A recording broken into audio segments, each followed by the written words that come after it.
Hello BookTube, my name is Elizabeth and I read bouquins and books. In this video, I would like to talk about my pile of possibilities for the History Challenge. The History Challenge is a readathon that focuses on history books. You probably have guessed, these are either non-fiction or historical fiction, as you wish. It's hosted by 4 booktubers. They are Emma at A Cup of Books, Justin at Triumphal Reads, Justin at The Ghost Reader, and Jenny at Bookish Shenanigans. I will leave links to all of these channels down below, of course. The readathon runs from August 16 to August 31, so the last 2 weeks of August. But I like it so much that I decided that for myself, I will start it right now. I really love history books. It's really my favorite type of nonfiction, and I love nonfiction, so I can say that history books are among my favorite sort of books. So I'm very enthusiastic for that readathon, and I'm really eager that it starts. So I'm going to make it start right now. The hosts have provided prompts that we may or may not follow. It's really as we wish. I decided it would be fun to plan for 1 book per prompt. Now, this is not a set TBR. There's absolutely no guarantee I will read all of these books. In fact, I think there is a guarantee that I will not read all of these books. There's just too many. I also have to read some books for the BookTube prize. And I also like to read fiction in the middle of all that. So the chances that I read all of them are null. But it's still fun to prepare 1 book per prompt. So I'm going to try to attempt to choose a book for every prompt. One I had a bit of difficulty. You'll see. So the first prompt is biography or memoir. So for that, I took a library book, Cleopatra by Stacy Schiff. I think I've seen it quite a bit on BookTube. It looks like a very popular book. And here it says that she won the Pulitzer Prize, though I don't know if it's for this particular book or not. But anyway, I think this is going to be very interesting. Second prompt. Different continent. Now, I wondered for a while, what is a continent? Do we take the political definition or do we take the geographical definition? Because if we take the geographical definition, the Americas are a single continent and Europe and Asia are also a single continent.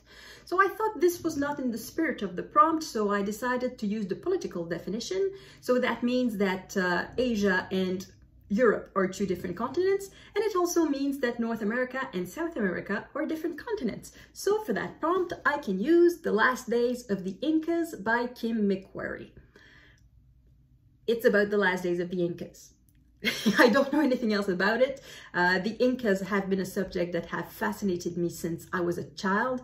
There was a cartoon when I was a kid about a bunch of kids and 3 adults, 1 intelligent and 2 idiots, who were looking for cities of gold. And they, of course, end up in South America and they go all over the Inca Empire. And I remember particularly the episode on Machu Picchu. And I remember I loved it so much that one of my first trips that I ever did was to Machu Picchu. So the last days of the Incas, it's a subject that I'm really interested in. Next prompt, revisit the school topic.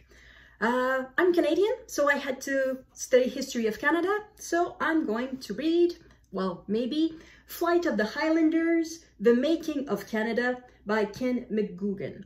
So it's about the clearance in Scotland and how the Highlanders came to Canada and helped build Canada. So it's a small part of Canadian history. It's not something that is really put in focus in school. We do talk about immigration in school, but not a lot. So this would be a focus on a particular group of immigrants to Canada. Next prompt, BIPOC Author. I have an electronic book. Let me find it. I would like to read They Called Me Number 1 by Bev Sellars. So this is recent history, as you can probably guess. You've probably heard the news that in many places in Canada, they are finding tombs of children near residential schools, tombs of Indigenous children. This is the memoir of a woman who went through these schools and survived to tell the tale. It's very recent history. It can even be argued that it's still the present. But nevertheless, I want to read this because it's a part of my history that I need to learn more about. The least I can do is to learn more about the subject. Next prompt is favorite time period. At the moment, I'm rather fascinated by 15th and 16th century Italy, so Renaissance Italy, and for that I choose The Tigress of Forli by Elizabeth Lev. Yes, by Elizabeth Lev. So The Tigress of Forli is about Catherine Caterina Riario Sforza de' Medici. So she's the daughter of the Duke of Milan, Sforza, and at a very, very young age, she's married to the nephew of the Pope, who is Riario, and eventually she becomes a widow and she remarries to a Medici. And in the meantime, she was taken prisoner by Cesare Borgia. So she had a very fascinating life, a very chaotic life, and it looks very interesting. And this book was recommended by Brittany at Literarily Smitten. I will leave a link to her channel down below too. The next prompt is Women Author. Already many of my books qualify for that, but I decided to choose another one particularly for this prompt. This is Four Queens by Nancy Goldstone. It's about four daughters, the four daughters of the Count of Provence, so four sisters, who ended up being Queen of England, Queen of France, Queen of Sicily, and Queen of, it says Germany, but Germany didn't exist at the time, so I suppose it's either the Empire or some big state in what is today Germany.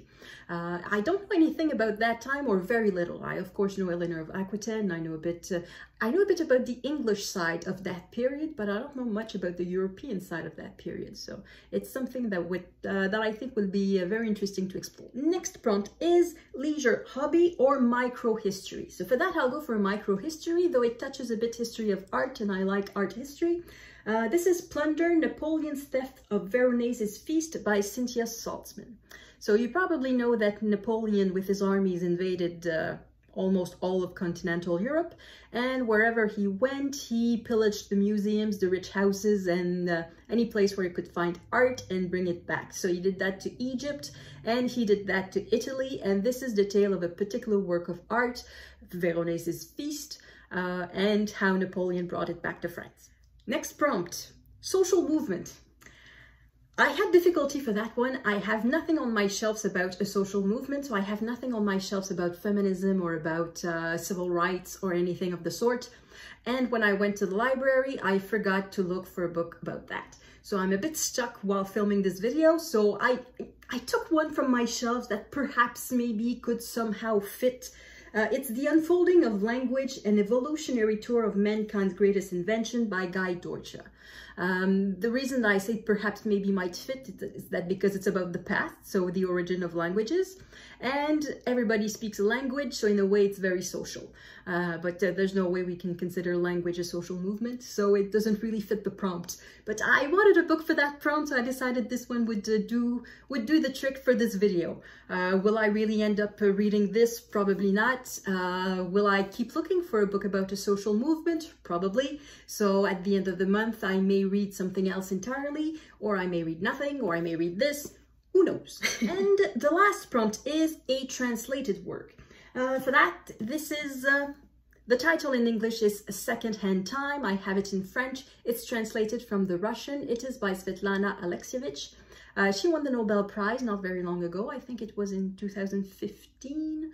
I don't quite know. Anyway, a few years ago, she won the Nobel Prize, and this is her book about communism. She interviews people who lived under communism, and she lets them talk about their life under communism and yeah, the good, the bad, and the ugly, I suppose. And that's it for the prompt, but I have an extra book that doesn't fit the prompts and that I would very much like to read, and that is The Uses and Abuses of History by Margaret MacMillan. Margaret MacMillan is a Canadian historian. She's mainly known for her works on World War I. She wrote Paris 1919 and The War That Ended Peace. So these are two massive chunksters about World War I. And this is a teeny tiny thing. It's about, as the title says, how history is used and sometimes abused. The blurb at the back says that in this book, she identifies some of the traps we can fall into when assessing the present in light of historical events. Nationalists tell false or one-sided stories about the past. Dictators suppress history because it undermines their claim to omniscience. Political leaders mobilize their publics by telling lies. So yeah, it's a bit of a meta history, thinking about how we use it and how we think it and perhaps how we build it. So that it's not a history book per se, but I think it's very on topic for the history challenge. So that's another one that is on my pile of possibilities. So that is it for my pile of possibilities. As I said, there's almost no chance that I will read these 10 books. I will probably read fewer than 10 books. I may read other books that are not on my radar right now, but for the moment, these are the ones that interest me the most, that I am most likely to read. I guess I'll keep you updated, either weekly or perhaps at the end of the challenge, to let you know how many prompts I've filled and how many of these books I've read. So that's it for me. I encourage you everyone to do the history challenge. History books are fun. They're not dry. They tell amazing stories that happened for real. So try a history book this month. That's all you have to do to participate in the history challenge. Just read one. Thank you everyone for watching. I hope I will see you in the next video. À la prochaine!